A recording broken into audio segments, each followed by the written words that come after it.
In 2015, the Confederation of Oxfam predicted that next year the top 1% will own more wealth than the rest of the world combined. And surprisingly, they were absolutely right. That's precisely what happened.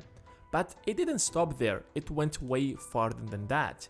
Today, the top 8 wealthiest men hold more wealth than 3.7 poorest people combined.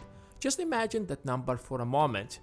8 people own more wealth than the entire population of Europe, Africa, both Americas, and Southeast Asia combined, or a combination of 151 countries. Seems like they're the Rothschilds of our time. But how much money is there in the world? What if you take all the money in the world and count them down? How much would there be?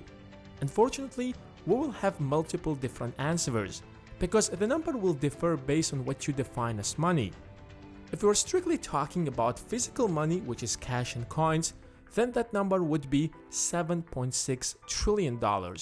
If each square would represent $100 billion, then this is how they would be distributed all around the world.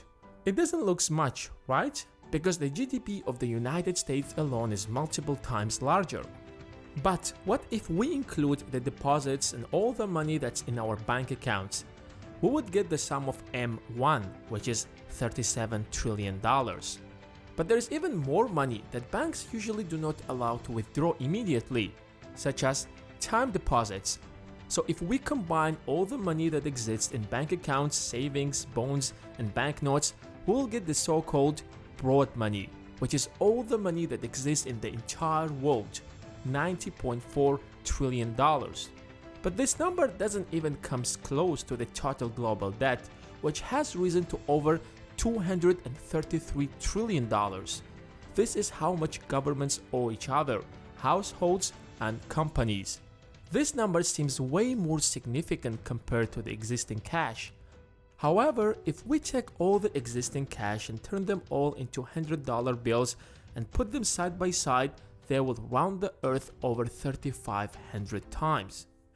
But regardless of how much money you have, at the end of the day they are nothing but papers or digits in bank accounts. That's why when it comes to money, the only thing that matters is what stands behind them, what are they backed with. For example, in ancient India, cowrie was used as means of exchange, or in ancient China, salt was used as money. But over time, people moved to gold and silver because they are more convenient and rare. However, as we progressed and built a more modern economy, carrying with you a pack of gold wasn't safe or comfortable. That's why banks came into the picture, who would give you a piece of paper that would represent your wealth in the bank, in exchange of your gold and silver, of course. But today, we live in a completely different world. The value of the money is set by the government. The government simply says, listen guys, this is the value of this paper. And in return, we are like, alright, Uncle Sam. It reminds me of a game we used to play as kids. We would set a little shop with fake items, and we would use cards as money. We used to decide how much each card would worth, and we would buy with these cards from each other believing in their value.